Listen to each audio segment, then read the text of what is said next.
మేము సహాయ చర్యలు చేపట్టాం, మీ ప్రభుత్వం వైఫల్యమైంది. సహజమే, విమర్శలు గతంలో కూడా ఉండేది, కొద్దిగా డెకోరం ఉండేది. ఇప్పుడు డెకోరంతో సంబంధం లేదనుకోండి.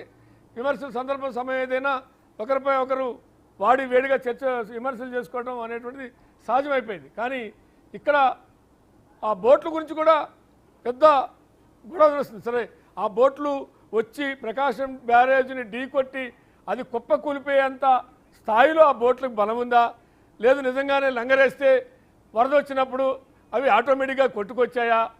జనరల్గా లంగరేయక ముందు వరద ఎక్కడ ఉంటుంది, లంగరేసిన తర్వాత వరద ఉంటుంది. లంగరేయక ముందు ఉన్న వరద చాలా తక్కువ ఉండొచ్చు. వేసే నాటుకున్న వరదను దృష్టిలో పెట్టుకుని అక్కడ వేసి ఉంటాడు ఆ బోట్ యజమాని. వరద పెరిగిన తర్వాత అవి కొట్టుకొస్తాయి. కానీ దాన్ని కూడా రాజకీయం అయిపోయింది అనేది ఒక అంశం. నిజంగా బోట్లు కుట్టకోవడంతో అవి అక్కడికి వదిలిపెట్టి ప్రకాశం బ్యారేజీని ఢీకొంటే అవి ఆ ప్రకాశం బ్యారేజీ గేట్లు పగిలిపోయి వరద మరింత బీభత్సం సృష్టించి విజయవాడ నగరాన్ని ముంచే అంత స్థాయిలో ఇష్యూ ఉందా లేదా ఐ డోంట్ నో, మీరు చెప్పాలి.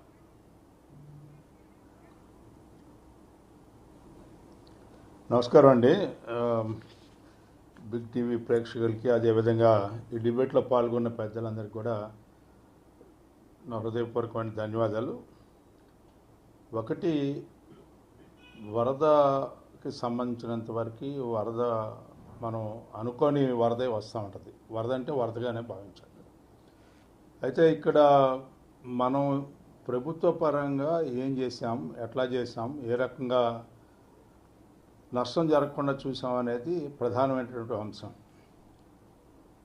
ముఖ్యమంత్రి స్వయంగా 10 రోజులు అక్కడ మకాం వేసి ఎక్కడ ముంపుకి గురైన ప్రాంతం ఉందో ఆ ప్రాంతాన్నిలో ఉన్న ప్రజల్ని, ఆ ప్రాంతాన్ని జలమయం ఫర్దర్గా కాకుండా చూసే అంశాలు, అక్కడ ఏదైతే జలమయమైన ప్రాంతం ఏదైతే ఉందో వాళ్ళని ఆ జలాన్ని బయటికి పంపించి, ఆ వరదను బయటికి పంపించే విధానం, ఎంత పెద్ద ఎత్తున యంత్రాంగాన్ని కదిలించి, క్యాడర్ని కదిలించి, స్వచ్ఛంద సేవ సంఘాలని పిలిపించుకొని అందరినీ కూడా వరద ముంపుకి గురైన ప్రాంతాలని రక్షించే దాంట్లో చేసిన ప్రయత్నం ఎవరు మర్చిపోకూడదని చెప్పి నేను అనుకుంటున్నాను. ప్రకృతి వైపరీత్యం వల్ల సంభవించినటువంటి వరదలు ఒక రకంగా అయితే దాన్ని ప్రతి ఒక్కరు కూడా బాధ్యతగా, ఇది మనది, ప్రతిపక్షం అవనండి, ప్రభుత్వ పక్షం అవనండి, ఎవరైనా సరే అందరం కూడా ప్రజల్ని రక్షించాలి, ముంపుకు గురైన ప్రాంతాన్ని మరలా ఒరిజినల్ స్టేజ్కి తీసుకొచ్చేదానికి మనం ఏం చేయగలుగుతామో చేయాలి అనేది ప్రతి ఒక్కరు ఆలోచించాలి. ఇక్కడ జరుగుతున్నటువంటి అంశం ఏంటంటే, ప్రతిపక్ష నేత వెళ్ళి మీకు అందట్లేదు కదా, ఏదో అడ్వకేట్ కోర్టులో లీడింగ్ క్వశ్చన్ వేస్తూ ఉంటారు. నీ పేరు జగన్మోహన్ రెడ్డి కదా, మీది పులివెందులే కదా, అక్కడ ఎప్పుడు నీళ్లు ఉంటాయి కదా, ఎవరికి భోజనం దొరకదు కదా, ఇట్లాంటి ప్రశ్నలు వేసే సందర్భం ఎందుకు వస్తుంది అంటే ఏంటంటే, మీరు ఆరోపణలు చేయడానికి సిద్ధపడి మీరు అక్కడ ముంపు గురైన ప్రాంతానికి వచ్చి అవమాన పాలు గురయ్యి వెనక్కి వెళ్ళారు. దీన్ని మనం గుర్తుంచుకోవాల్సిన అంశం. ఎందుకంటే ఇందాక మన సోదరుడు ప్రభాకర్ గారు చెప్పాడు, ఏమంటే 15 ఏళ్ళు పరిపాలించారు కొందరు 40 ఏళ్ళు పరిపాలించారు, మేము పరిపాలించింది 5 ఏళ్ళే అని చెప్పి. అంటే ఇరిగేషన్ సిస్టమ్ మీద ఒక అవగాహన ఉన్న వ్యక్తులు ఎవరైనా సరే ఈ రకంగా మాట్లాడతారని నేను అనుకోలేదండి. ఎందుకంటే ఇరిగేషన్లో మనం ఎక్స్పెషల్లీ మనం చూడాల్సింది ఏంటంటే మెయింటెనెన్స్ ఈజ్ మోర్ ఇంపార్టెంట్ అండి. ఎందుకంటే ఇక్కడ ప్రాజెక్ట్స్ ఉంటాయి, ప్రాజెక్ట్స్ కింద కెనాల్స్ ఉంటాయి, కెనాల్స్లో మళ్ళీ కింద ఆ కెనాల్స్ కింద సబ్ కెనాల్స్ ఉంటాయి, ఆ సబ్ కెనాల్స్ కింద ఏది వాటర్ ఎక్సెస్ అయితే ఎట్లా వెళ్ళాలి, ఫీడర్ కెనాల్స్ ఉంటాయి, బోధి కాలువలు ఉంటాయి, ఆఖరి ఎకరానికి నీళ్ళు ఎట్లా వెళ్ళాలనేది ఒక డిజైన్ చేసి ఉంటాం. ఆ డిజైన్ చేసిన దానికి అట్లాగే మనకి సిటీస్ ఎక్స్పాండ్ అవుతూ ఉంటాయండి. సిటీస్లో ఉన్న డ్రైనేజ్ సిస్టమ్ ఇప్పుడు మీరు చూడండి, నాట్ ఈవెన్ ఇన్ విజయవాడ, ముంబైలో, చెన్నైలో, బెంగళూరులో, హైదరాబాద్లో, ఇక్కడ మనం చూసినట్లయితే ఈ మధ్య విపరీతమైన కొద్ది వర్షాలు కూడా ముంపుకు గురవుతున్నాయనే భావన.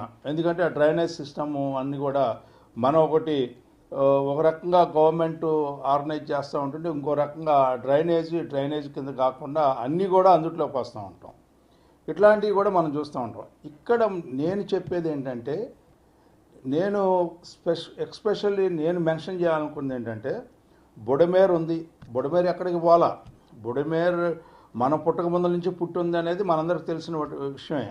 కానీ ఆ బుడమేరుకి ఎందుకు జరిగింది ఈ నష్టాన్ని మనం ఒకసారి వాస్తవాల్లోకి వెళ్ళినట్లయితే, మెయింటెనెన్స్ లేదు. లాస్ట్ 5 yearsలో ప్రాజెక్ట్స్లో మెయింటెనెన్స్ లేదు.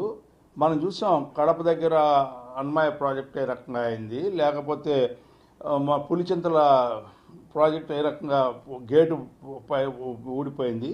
ఇవన్నీ కూడా మనం చూస్తాం. లేకపోతే తుంగభద్ర దగ్గర ఏం జరిగింది. ఎందుకంటే మెయింటెనెన్స్ ఈజ్ మోర్ ఇంపార్టెంట్ అండి.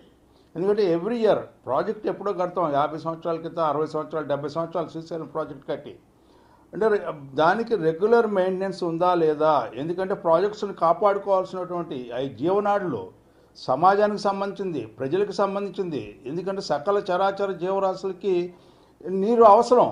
ఆ నీటి యొక్క ప్రాధాన్యతకి ఏ రకమైన బాధ్యత ప్రభుత్వం తీసుకుంది అనేది ఇక్కడ ప్రశ్న. ఆ ప్రశ్నని మనం వేసుకున్నప్పుడు మనం గత ప్రభుత్వంలో ఉన్న ప్రభుత్వాది నేతలు ఏ రకమైనటువంటి ప్రయత్నం చేశారు అనేది ఒక ప్రశ్న వేసుకున్నట్లయితే ఆ ప్రశ్నకి సమాధానం ఏమీ లేదు అనేది వస్తూ ఉంది.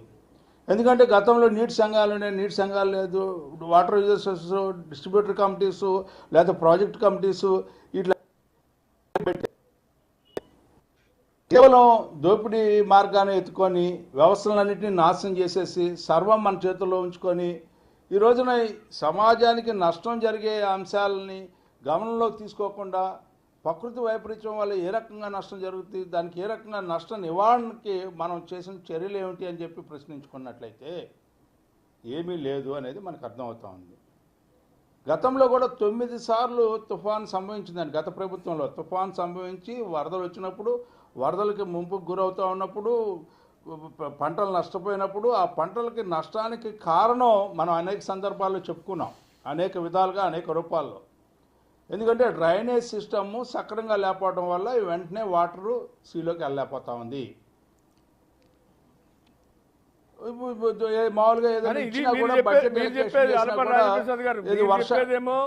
మీరు చెప్పేది ఒక అంశం, ఏది మెయింటెనెన్స్ లేకపోవడం, లేకుంటే చెప్తాను సార్, ఒక్క నిమిషం.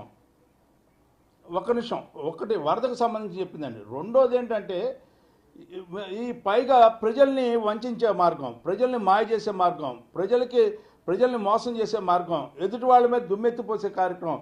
బొడమేరులో వెలగలేరు దగ్గర గేట్లు ఎత్తడం వల్ల చంద్రబాబు నాయుడు యొక్క నివాసం మునిగిపోద్దని చెప్పి అందుకని వెళ్ళి ఉన్నాడు ఇంట్లో లేక దీన్ని ఆ రకంగా మార్చి మాట్లాడటం అనేది ఎంతవరకు సమంజసం? మంత్రిగా చేశారా లేకపోతే 10 ఏళ్ళు చేశారనేది కదా. 5 ఏళ్ళు నువ్వు ప్రజానాయకుడివి అని అనుకుంటే, నువ్వు ఎక్కడ ఉండాలి? ప్రజల్లో ఉండాలి, ప్రజల మధ్యలో ఉండాలి, ప్రజలు ఏ రకమైన ఇబ్బందులు పడుతున్నాడో గమనించాలి. ఇది ప్రకృతి వైపరీత్యం వల్ల అనేది మనందరికి తెలుస్తున్నటువంటి వాస్తవం. నువ్వు వెళ్ళినప్పుడు